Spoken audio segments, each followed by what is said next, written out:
Good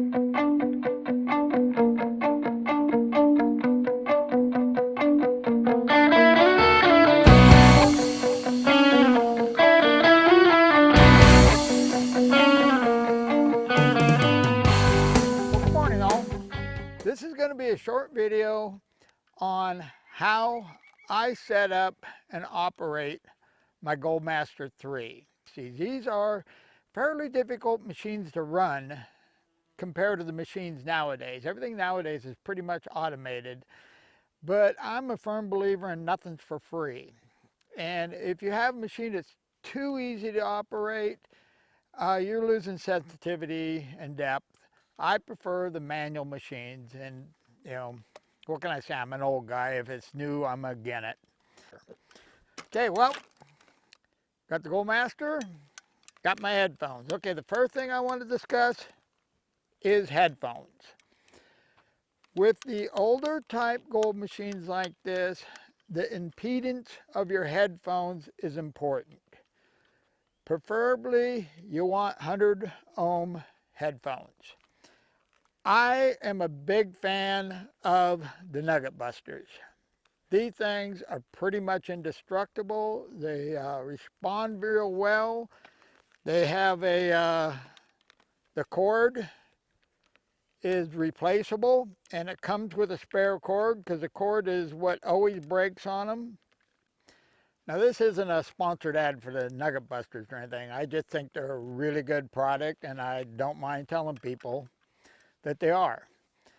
Now, headphones, I think, are an absolute must. They enable you to turn the detector down where you can hear the smallest targets. They will, just about double the battery life because you're not running this big speaker here, you're running little tiny ones.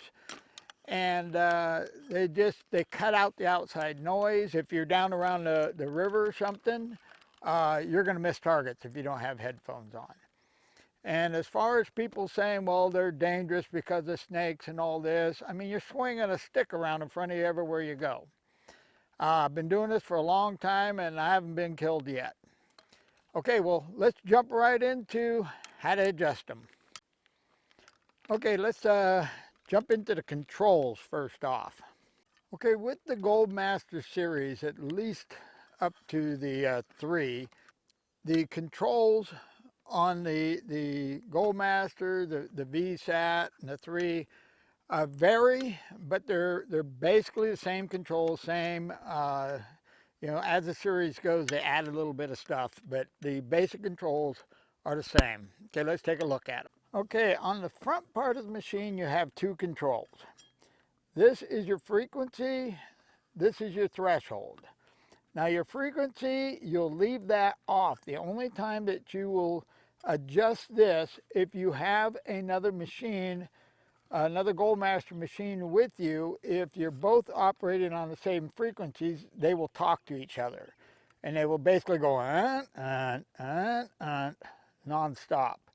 So if you just turn that off frequency a little bit, they quiet up, and that way, if you're working a patch of gold and you and your buddy want to work right next to each other, you can, as long as you turn off frequency. But most of the time, especially if you're by yourself, you just leave this off, which leaves it at the 48 kilohertz. Okay, the other one is your threshold. This is a very important control. You want to adjust this one to where you can barely hear the signal, but still hear it. Okay, let me show you what I'm talking about. Now, I'm not sure how this is going to work, because to actually hear it real well, I'm going to have to put the mic in the headphones.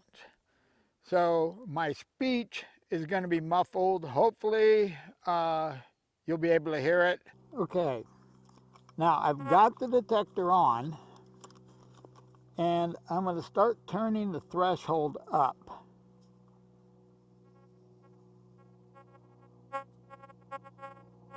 See, right there, you can just barely hear it. And that's pretty much where you want it. You want it as low as you can go, but you want to be able to hear it all the time, because that tells you where your machine's at. On the front of the machine, you have our off and on, which is also your gain. You have a switch right here is your signal boost. I don't think I've turned that on maybe 5 times since I've owned the machine. Now here you have your VSAT. The VSAT and the gain work together. Now this is kind of hard to explain, but the VSAT, basically what that is, a SAT is self-adjust threshold. And what it's doing is the machine is periodically adjusting that threshold. And I don't know how many times a second, but it's a lot. As you turn your VSAT up, it's doing it more often. But the more it adjusts, it's going to cost you depth of detection. But if the ground is unstable, if there's too much mineralization, you have to turn that up or you have to turn the gain down. The gain is the amount of power that's sent into the loop. The more power you send to the loop, the larger your search coil, your field is, the deeper you can detect. But it also, the more power you put in, the more unstable your machine becomes. So it's kind of a balancing act. You want it as powerful as you can get. You want your VSAT as low as you can get it, so you get your maximum depth of detection, but you also want to have a stable machine. Now, when you're first learning, you're far better ahead to turn everything down and have a very stable machine, but not have the depth of detection, because then you won't get false targets and ghost signals and stuff that'll just drive you crazy. Myself personally, I leave, unless I'm in really bad, highly ironized ground, I leave my VSAT off all the way down. And I do all my adjustment with the gain. The way I run it, and I'm not saying the way I run it's the best, I'm just saying this is what I know, so this is what I'm going to teach. I don't mess with the VSAT unless I absolutely have to. And I have been up some soils up in the Redding area where you have to use it. But for most of the time in the gold country and the Feather Yuba River drainage area where I like to play, you can do it with the gain. Okay, now we get to these two knobs right here. This is your ground balance. This is your coarse. This is your fine. Now on the VSAT, this was a stackable. But basically, you adjust with the coarse till you get close, then you fine tune. And as you're detecting, you will continually be running this fine tune. That's, to me, that's the secret to finding gold with these machines, is being close on the ground balance is not good enough. You have to be perfect. Okay, let's jump into how to adjust the ground balance. Now, when you're adjusting your ground balance, you will be bouncing the loop up and down off of the ground while you adjust. Now, I found a simple way to figure out which way to turn the knobs is all you do is concentrate on the noise the machine makes as it goes to the ground. If your signal increases, then you turn your knob down, your coarse. You turn it counterclockwise, turn it down. If the sound as you're going towards the ground goes away, then that means you need more, so you turn it up or clockwise.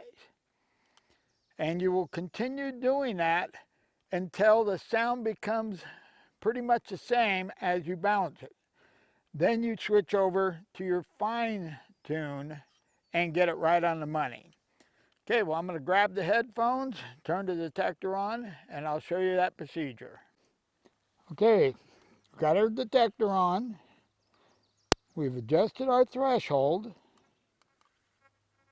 Okay, right there, I can hear it.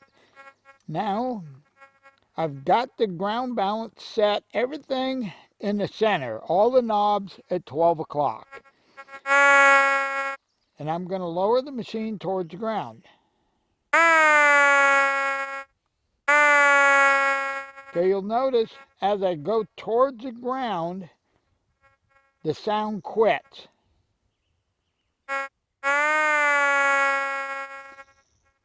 Okay, you can hear it right there. I'm going towards the ground. The sound will completely go away. Now that tells me I need to turn it up. So I'm going to start bouncing it. And while I'm bouncing it, I'm going to turn. Now I'm going to start bouncing it. And as I bounce it, I'm going to turn the course up.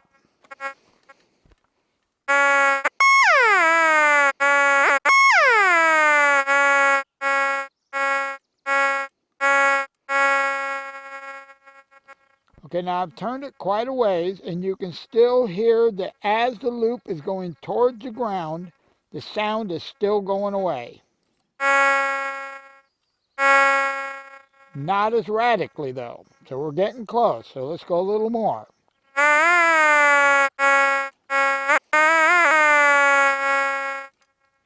Okay, now we have little to no change. Actually, right now it's adjusted perfectly. Now I'm going to turn it up a little bit more. Okay, now I've gone past. Now you can tell as the loop goes towards the ground, you'll hear the sound go up.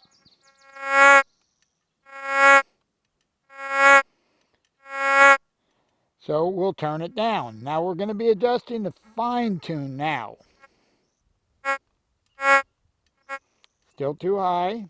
We'll turn a little more.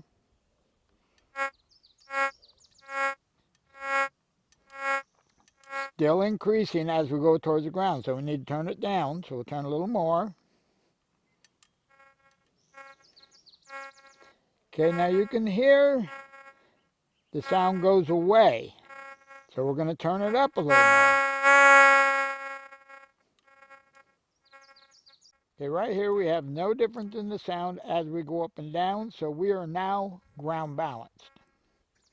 I forgot to mention this at the beginning. When you start, you have your gain at 12 o'clock. Now, as you start detecting your area, if your signal's nice and stable and you're not getting a bunch of false signals, you can turn that gain up. Now, as you turn the gain up, it's going to shrink that area where your ground balance is going to work.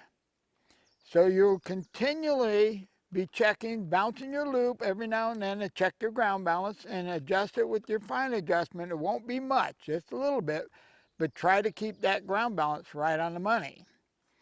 And you go ahead and turn your gain up until the machine starts giving you false signals. By false signals, I mean a signal that you can't find, what they call a ghost signal. That means your machine's unstable. You turn it back down to where it's stable and then just start detecting.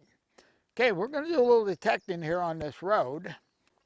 Okay, what I'm going to do is I'm going to find me a section of ground here that has no targets.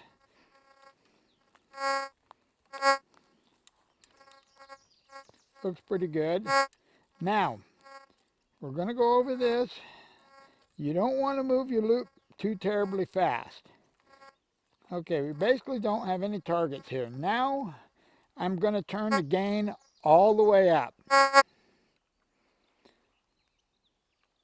Okay, we wait for the machine to come back. Okay, you can hear it now. Okay, my ground balance has become a little off, so we're going to readjust that. As I go down, It's increasing, so I need to turn it down. Okay, we're good right there. Now we'll try it again.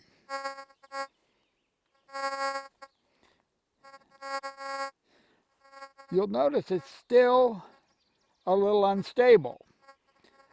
Well, if you try to detect with this, you're going to be digging a lot of targets that are no good. So I'm going to go ahead and turn the gain back down, because by turning it all the way up, you're really not going to gain that much. So we're going to turn it back down where it's good and stable. Okay, now that I've adjusted the gain, we got to ground balance.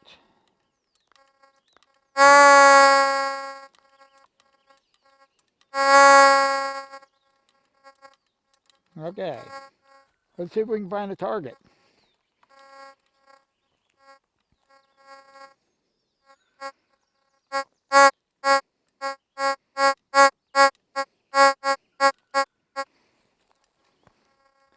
And I'll be right back because I don't have a magnet with me. Okay, got the magnet. Now let's find our target again. Too many wires.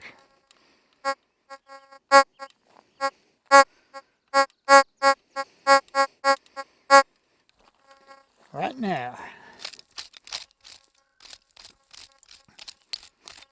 Now what I like to do is just dig around until I disturb the target. By disturb it, I mean by move it. Okay, it's not in the spot anymore. Okay, it moved down here.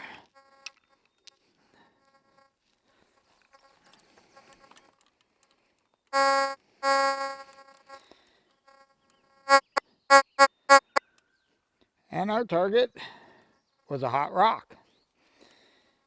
And it's a positive hot rock. If it was a negative hot rock, it would make a boing noise. And the difference between a positive and a negative hot rock is the positive hot rocks are magnetic. They're iron. It's sticking to the magnet. Okay, fix our hole. Okay, now as far as running the metal detector,